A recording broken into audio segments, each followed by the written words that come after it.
ಕಿವಿಯೇ ದಪ್ಪ ಆಗಿ ಮೂಗ ದಪ್ಪ ಆಗಿ ಹೀಗೆಲ್ಲ ಆಗೋದಿಲ್ಲ. ಯಾವ ಯಾವ ಅಂಗಾಂಗಗಳಿಗೆ ಎಷ್ಟೆಷ್ಟು ಆಹಾರದ ಸಾರ ಭಾಗ ಹೋಗಬೇಕೋ ಅಷ್ಟೇ ಹೋಗಿ ನಮ್ಮ ದೇಹ ಚೆನ್ನಾಗಿ ಆರೋಗ್ಯವಂತವಾಗಿ ಪುಷ್ಟವಾಗಿರಬೇಕು ಅಂದರೆ ವಾಯುದೇವರು ಭಗವಂತ ಒಳಗಿದ್ದು ಆ ಕಾರ್ಯ ಮಾಡ್ತಾರೆ. ಇಂತಹ ತಾಯಿ ತಂದೆ ಯಾರಿದ್ದಾರೆ? ಹಾಲು ಉಣಿಸೋದು, ಅನ್ನ ಉಣಿಸೋದು ಇಷ್ಟೇ ಮಾಡಬಹುದು ಬಹಳ ಅಂದರೆ ತಂದೆ ತಾಯಿಗಳು. ಅದು ಸ್ವತಂತ್ರರಲ್ಲ, ಪರತಂತ್ರರಾಗಿ.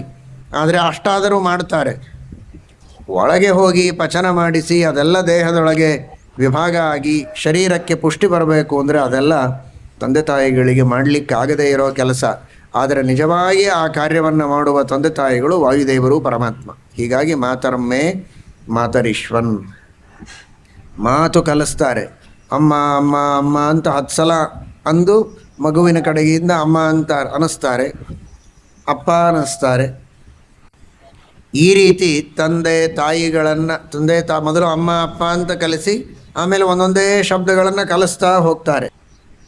ಮಾತು ಕಲಿಸ್ತಾರೆ ತಂದೆ ತಾಯಿಗಳು. ನಿಜವಾಗಿ ನಮಗೆ ಮಾತು ಕಲಿಸುವವ ಭಗವಂತ.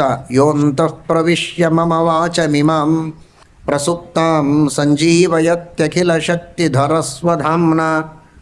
ಎಷ್ಟೋ ಮಕ್ಕಳು ಮೂಕರಾಗ್ತಾರೆ, ಮಾತೇ ಆಡೋದಿಲ್ಲ. ಅಪ್ಪ ಅಮ್ಮ ಆಯಿ ವಡೀಲಂತ ಬೇಕಾದ್ದು ತಮ್ಮ ತಮ್ಮ ತಂದೆ ತಾಯಿಗಳನ್ನು ಪರಿಚಯ ಮಾಡಿಸಿಕೊಟ್ಟು 3 ವರ್ಷ 4 ವರ್ಷ 5 ವರ್ಷ ಆದರೂ ಮಾತು ಬರೋದಿಲ್ಲ. ಇದೇ ಮಾತುಗಳನ್ನು ಇನ್ನೊಬ್ಬ ಹುಡುಗನ ಮುಂದೆ ಹೇಳಿದರೆ ಬೇಗನೆ ಅವನು ಮಾತಾಡ್ತಾನೆ. ಇನ್ನೊಬ್ಬರ ಮುಂದೆ ಹೇಳಿದರೆ ಮಾತಾಡೋದಿಲ್ಲ. ಕೆಲವರು ನಿಧಾನವಾಗಿ ಮಾತಾಡ್ತಾರೆ, ಕೆಲವರು ಮಾತೇ ಆಡೋದಿಲ್ಲ, ಮೂಕರಾಗಿ ಬಿಡ್ತಾರೆ. ಯಾಕೆ?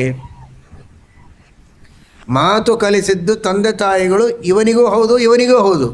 ಇವನು ಮಾತನಾಡ್ತಾನೆ, ಅವನು ಮೂಕನಾಗ್ತಾನೆ. ಯಾಕೆ?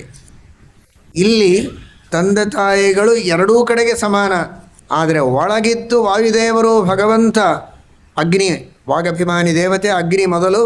ಅಗ್ನಿಯಲ್ಲಿ ವಾಯುದೇವರು, ವಾಯುದೇವರಲ್ಲಿ ಭಗವಂತ ಹಯಗ್ರೀವ ರೂಪಿಯಾಗಿ ಆ ವಾಕ್ಶಕ್ತಿಯ ಪ್ರಚೋದನೆ ಮಾಡಬೇಕು ಅಂತ ಸಂಕಲ್ಪ ಮಾಡಿದರೆ ತನ್ನ ಸನ್ನಿಧಾನವನ್ನು ಅಲ್ಲಿ ಇಟ್ಟರೆ ಮಾತು ಬರುತ್ತದೆ, ಇಲ್ಲ ಅಂದರೆ ಬರೋದಿಲ್ಲ. ಹಾಗಾದರೆ ನಿಜವಾಗಿ ಮಾತು ಕಲಿಸಿದವರು ಯಾರಾದರು? ಈ ತಂದೆ ತಾಯಿಗಳೇ ಮಾತು ಕಲಿಸುವುದಾಗಿದ್ದರೆ ಮೂಕರೇ ಇರಬಾರದಾಗಿತ್ತಲ್ವ ಜಗತ್ತಿನಲ್ಲಿ. ಇವರು ಮಾತು ಕಲಿಸಿದರೂ ಮಾತು ಬರಲಿಲ್ಲ ಅಂದರೆ ಮಾತನಾಡಿಸುವ ಶಕ್ತಿ ಬೇರೆ ಇದೆ. ಆ ಶಕ್ತಿಯೇ ಪರಶಕ್ತಿಯಾಗಿರುವಂತಹ ಭಗವಂತ ನಾರಾಯಣ ಎಂಬುದಾಗಿ ನಾವು ತಿಳಿಯಬೇಕು. ಹಾಗೂ ಅವನ ನಂತರದಲ್ಲಿ ವಾಯುದೇವರು, ಅಗ್ನಿ ಇವರೆಲ್ಲ ನಮ್ಮಿಂದ ಮಾತನಾಡಿಸಬೇಕಾದದ್ದರಿಂದ ಮಾತನಾಡಿಸುವ ಕೆಲಸ ತಂದೆ ತಾಯಿಗಳು ಮಾಡ್ತಾರೆ ಅಂದರೆ ಅದನ್ನು ಮುಖ್ಯವಾಗಿ ಮಾಡೋದು ಭಗವಂತನೇ ಅನ್ನೋದಕ್ಕಾಗಿಯೇ ಧ್ರುವರಾಜ ಆ ರೀತಿ ಸ್ತೋತ್ರ ಮಾಡಿದ. ಯೋಂತಃ ಪ್ರವಿಶ್ಯ ಮಮ ವಾಚಮಿಮಾಂ ಪ್ರಸುಪ್ತಾಂ ಸಂಜೀವಯತಿ ಅಖಿಲ ಶಕ್ತಿಧರಃ ಸ್ವಧಾಮ್ನ ಎಂಬುದಾಗಿ ಸ್ತೋತ್ರವನ್ನು ಮಾಡಿದ್ದನ್ನು ಕೇಳ್ತೇವೆ. ಹೀಗೆ ತಿಳುವಳಿಕೆಯನ್ನು ಕೊಟ್ಟು ದುರ್ಮಾರ್ಗದಲ್ಲಿ ಹೋಗುವಾಗ ತಂದೆ ತಾಯಿಗಳು ಸನ್ಮಾರ್ಗವನ್ನು ಬೋಧನೆ ಮಾಡ್ತಾರೆ. ಹೀಗಲ್ಲ ನೀನು ಮಾಡೋದು ತಪ್ಪು, ಹೀಗಿರಬೇಕು, ಸುಳ್ಳು ಮಾತನಾಡಬಾರದು, ಹೇಳಿದ ಕೆಲಸ ಚೆನ್ನಾಗಿ ಮಾಡಬೇಕು, ಚೆನ್ನಾಗಿ ಅಭ್ಯಾಸ ಮಾಡಬೇಕು, ಬಂದವರಿಗೆಲ್ಲ ಗೌರವದಿಂದ ನೋಡಿಕೊಳ್ಳಬೇಕು, ಯಾರನ್ನು ಬೈಬಾರದು, ತಿರಸ್ಕಾರ ಮಾಡಬಾರದು. ಇದೆಲ್ಲ ಒಳ್ಳೆಯ ಮಾತುಗಳನ್ನು ಹೇಳ್ತಾರೆ ತಂದೆ ತಾಯಿಗಳು. ಹೇಳಬೇಕು. ಹೇಳದೇ ಇದ್ದರೆ ಯಾರನ್ನೂ ಮಾತಾಡಿಸ್ಬೇಡ, ಅಕ್ಕಪಕ್ಕದ ಮನೆಯವ್ರನ್ನೂ ನೋಡಬೇಡ, ನಿಂದೊಂದೇ ಕೆಲಸ ನೀನು ಮಾಡಿಕೋ, ನಿನ್ನ ಹೊಟ್ಟೆ ತುಂಬಿಕೋ, ಇನ್ನೊಬ್ಬರನ್ನ ನೋಡಬೇಡ, ಅವರಿಗೆ 1 ರೂಪಾಯಿ ಕೊಡಬೇಡ, 1 ಮುಷ್ಟಿ ಅಕ್ಕಿಯನ್ನು ಕೊಡಬೇಡ. ಇದೆಲ್ಲ ಬೋಧನೆ ಮಾಡಬಾರ್ದು ತಂದೆ ತಾಯಿಗಳು. ಆ ರೀತಿ ಬೋಧನೆ ಮಾಡಿದರೆ ಅವರ ತಂದೆ ತಾಯಿನೇ ಅಲ್ಲ. ಮಕ್ಕಳನ್ನು ಪಡೆದರೆ ಸಾಕು ಅವರು ತಂದೆ ತಾಯಿ ಅಂತ ತಿಳಿದಿದ್ದಾರೆ. ಹಾಗಲ್ಲ. ಈ ಎಲ್ಲ ಸನ್ಮಾರ್ಗವನ್ನು ಬೋಧನೆ ಮಾಡಿದರೆ ಆಗ ಅವರು ನಿಜವಾದ ತಂದೆ ತಾಯಿಗಳು. ಗುರುರ್ನ ಸಸ್ಯಾತ್ ಸ್ವಜನೋ ನ ಸಸ್ಯಾತ್ ಪಿತಾ ನ ಸಸ್ಯಾತ್ ಜನನೀ ನ ಸಾಸ್ಯಾತ್ ದೈವಂ ನ ತತ್ಸ್ಯಾತ್ ನ ಪತಿಶ್ಚ ಸಸ್ಯಾತ್ ನಮೋ ಚಯೇದ್ಯ ಸಮುಪೇತ ಮೃತ್ಯುಂ. ಇಂತಹ ಉಪದೇಶವನ್ನು ಪರಮಾತ್ಮನೇ ಹೇಳ್ತಾನೆ. ತಂದೆ ತಾಯಿಗಳನ್ನು ಜಗತ್ತಿನಲ್ಲಿ ಸೃಷ್ಟಿ ಮಾಡಿದವ, ಈ ವ್ಯವಸ್ಥೆಯನ್ನು ಮಾಡಿದವನೇ ಸ್ವಯಂ ಪರಮಾತ್ಮ. ಆ ಪರಮಾತ್ಮನೇ ಶ್ರೀಮದ್ ಭಾಗವತದಲ್ಲಿ ವೇದವ್ಯಾಸದೇವರು ಋಷಭನಾಮಕ ಪರಮಾತ್ಮ ಹೇಳುವ ಮಾತು, ಯಾರು ಸನ್ಮಾರ್ಗದ ಉಪದೇಶ ಮಾಡೋದಿಲ್ಲ, ಪರಮಾತ್ಮನ ತತ್ವಗಳನ್ನು ಉಪದೇಶ ಮಾಡೋದಿಲ್ಲ, ಅವರು ತಂದೆಯಲ್ಲ, ತಾಯಿಯಲ್ಲ, ಗುರು ಅಲ್ಲ, ಗಂಡ ಅಲ್ಲ, ಏನೂ ಅಲ್ಲ ಅಂತ. ಹಾಗಾದರೆ ನಿಜವಾಗಿ ನಮಗೆ ಸನ್ಮಾರ್ಗವನ್ನು ಉಪದೇಶ ಮಾಡುವವರು ಯಾರೋ ಅವರು ತಂದೆ ತಾಯಿಗಳು.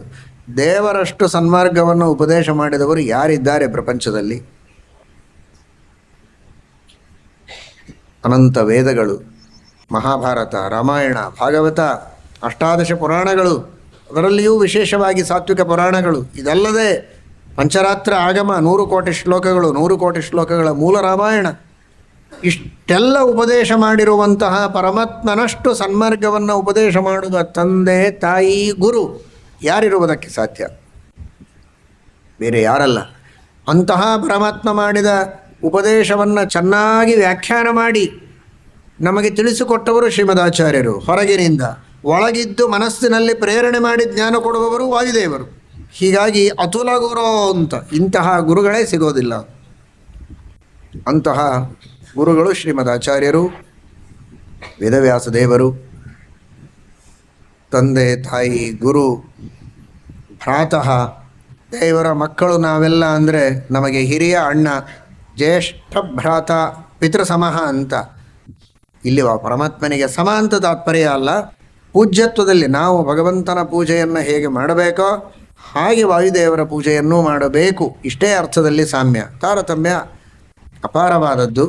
ಅಂತಹ ಪರಮಾತ್ಮನ ದಾಸಾನುದಾಸರಾಗಿ, ಪರಮಾತ್ಮನ ಮಕ್ಕಳಾಗಿ, ನಮ್ಮೆಲ್ಲರಿಗೆ ಹಿರಿಯ ಅಣ್ಣ ಆಗಿ ಮಾರ್ಗದರ್ಶನ ಮಾಡುವವರು. ಹಿರಿಯ ಅಣ್ಣ ಹೇಳಿದಂತೆ ಎಲ್ಲರೂ ಮನೆಯಲ್ಲಿ ಕೇಳಬೇಕು. ಹಾಗೆ ವಾಯುದೇವರ ಆದೇಶದಂತೆ ನಾವೆಲ್ಲ ಸನ್ಮಾರ್ಗದಲ್ಲಿ ನಡೆಯಬೇಕು. ಅಂತಹ ಭ್ರಾತಃ, ಇಷ್ಟಾಪ್ತ ಬಂಧುಗಳೂ ಹೌದು. ಅಂತಹ ವಾಯುದೇವರು ನಮಗೆ ಏನು ಕೊಡಬೇಕು ಅಂದರೆ ಪರಮಾತ್ಮನಲ್ಲಿ ಭಕ್ತಿಯನ್ನು ಕೊಡಬೇಕು. ಪರಮಾತ್ಮನಲ್ಲಿ ಭಕ್ತಿಯನ್ನು ನಮಗೆ ಕೊಡಬೇಕು. ವಾಯುದೇವರು ಭಕ್ತಿಯನ್ನು ಕೊಡಬೇಕು. ಅವರು ಮನಸ್ಸು ಮಾಡಿದರೆ ಭಕ್ತಿ ಬರುವುದಕ್ಕೆ ಸಾಧ್ಯ. ನಾವು ಅಪೇಕ್ಷೆ ಪಟ್ಟರೆ ಮಾತ್ರ ಬರೋದಿಲ್ಲ. ಅದಕ್ಕೆ ಅನೇಕ ವಿಘ್ನಗಳು, ಯಾವುದೇ ರೀತಿಯ ವಿಘ್ನಗಳಿಲ್ಲದೇ ಇದ್ದಂತೆ, ಚಾಂಚಲ್ಯ ಇಲ್ಲದೇ ಇರುವಂತೆ, ಮನಸ್ಸಿನಲ್ಲಿ ಏನೋ ಕಾಮನೆಗಳನ್ನಿಟ್ಟುಕೊಂಡು ಸ್ವಾರ್ಥಕ್ಕಾಗಿ ಭಕ್ತಿ ಮಾಡದೇ ಇರುವಂತೆ, ನಿಷ್ಕಾಮವಾದ, ಅಚಂಚಲವಾದ, ದೃಢವಾದ ಭಕ್ತಿ. ದೇವರು ದೊಡ್ಡವ, ನನಗೇನು ಬೇಕೋ ಅಷ್ಟನ್ನು ಕೊಡಲಿ, ಇಷ್ಟೇ ಅಲ್ಲ, ಸದ್ಗುಣಗಣ ಬೃಹತಿ, ಆ ಪರಮಾತ್ಮನ ಗುಣಗಳು, ಜ್ಞಾನ, ಆನಂದ, ವೀರ್ಯ, ಔದಾರ್ಯ, ಶಕ್ತಿ, ಕಾರುಣ್ಯ ಮೊದಲಾದ ಪರಮಾತ್ಮನ ಗುಣಗಳ ಚಿಂತನ ಮಾಡ್ತಾ, ಆ ಪರಮಾತ್ಮನ ಗುಣಗಳಲ್ಲಿ ಪ್ರೀತಿಯನ್ನು ಮಾಡ್ತಾ ಪರಮಾತ್ಮನಲ್ಲಿ ಮನಸ್ಸಿಡುವಂತಹ ರೀತಿಯಲ್ಲಿ ನಮಗೆ ಭಕ್ತಿ ಬರಬೇಕು. ತದ್ಗುಣ ರಾಗಿ ಯೈರಿಹ ನತೇ ಯಮಂ ಪಾಶಭೃತಶ್ಚ ತದ್ಭಟಾನ್ ಸ್ವಪ್ನೇಪಿ ಪಶ್ಯಂತಿ ಜೀರ್ಣ ನಿಷ್ಕೃತ ಅಂತ ಭಾಗವತದಲ್ಲಿ ಹೇಳಿದಂತೆ ಆ ಭಗವಂತನ ಗುಣಗಳಲ್ಲಿ ರಾಗ, ಪ್ರೀತಿ ಇರಬೇಕು. ನನ್ನನ್ನು ರಕ್ಷಣೆ ಮಾಡುವುದಕ್ಕೆ, ಉದ್ಧಾರ ಮಾಡುವುದಕ್ಕೆ ಇಷ್ಟೆಲ್ಲ ಗುಣಗಳಿವೆ ಅಂತ ದೇವರಲ್ಲಿ, ದೇವರ ಗುಣಗಳಲ್ಲಿ ಪ್ರೀತಿ ಮಾಡುವಂತಹ ಒಂದು ಯೋಗ್ಯತೆಯನ್ನು, ಆ ಸ್ವಭಾವವನ್ನು ದೇವರು ನಮಗೆ ಕರುಣಿಸಿ, ವಾಯುದೇವರು ನಮಗೆ ಕರುಣಿಸಿ ವಿಶೇಷವಾಗಿ ಪರಮಾತ್ಮನಲ್ಲಿ ಭಕ್ತಿಯನ್ನು ಕೊಡಲಿ. ಪರಮಾತ್ಮನಲ್ಲಿ ಮಾತ್ರ ಅಲ್ಲ, ವಾಯುದೇವರ ಭವತಿ ಚ ಭಗವನ್, ವಾಯುದೇವರಲ್ಲಿಯೂ ಅಂತಹ ಅಚಂಚಲವಾದ, ನಿರ್ವ್ಯಾಜವಾದ, ನಿಷ್ಕಾಮವಾದ ಭಕ್ತಿಯನ್ನು ಮಾಡುವಂತಹ ಒಂದು ಯೋಗ್ಯತೆಯನ್ನು ನಮಗೆ ಕರುಣಿಸಲಿ ಅಂತ ಪ್ರಾರ್ಥನೆ ಮಾಡೋಣ.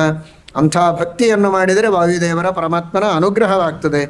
ಅನುಗ್ರಹವಾದರೆ ಎಲ್ಲ ಇಷ್ಟಾರ್ಥಗಳು ಸಿದ್ಧವಾಗ್ತದೆ. ಕಿಮಲಭ್ಯಂ ಭಗವತಿ ಪ್ರಸನ್ನೆ ಶ್ರೀನಿಕೇತನೆ ಅಂತ. ಅಂತಹ ಪರಮಾತ್ಮನ ಅನುಗ್ರಹದಿಂದ ಸಕಲ ಸನ್ಮಂಗಲ ಎಲ್ಲರಿಗೆ ಆಗಲಿ. ಉತ್ತಮವಾದ ಜ್ಞಾನಭಕ್ತಿ ವೈರಾಗ್ಯಗಳು ಲಭಿಸಲಿ. ಮೋಕ್ಷ ಸಾಧನ ನಿರಂತರವಾಗಿ ನಡೆಯಲಿ. ನಿರಂತರ ಶಾಸ್ತ್ರಗಳ ಶ್ರವಣ, ಅಧ್ಯಯನ, ಪಾಠ ಪ್ರವಚನಗಳನ್ನು ಮಾಡುವಂತಹ ಸೌಭಾಗ್ಯವನ್ನು ದೇವರು ಕರುಣಿಸಲಿ ಎಂಬುದಾಗಿ ವಿಶೇಷವಾಗಿ ಭಕ್ತಿಯಿಂದ ಪ್ರಾರ್ಥನೆ ಮಾಡೋಣ. ಹರಯೇ ನಮಃ. ಶ್ರೀಕೃಷ್ಣ ಅರ್ಪಣಮಸ್ತು.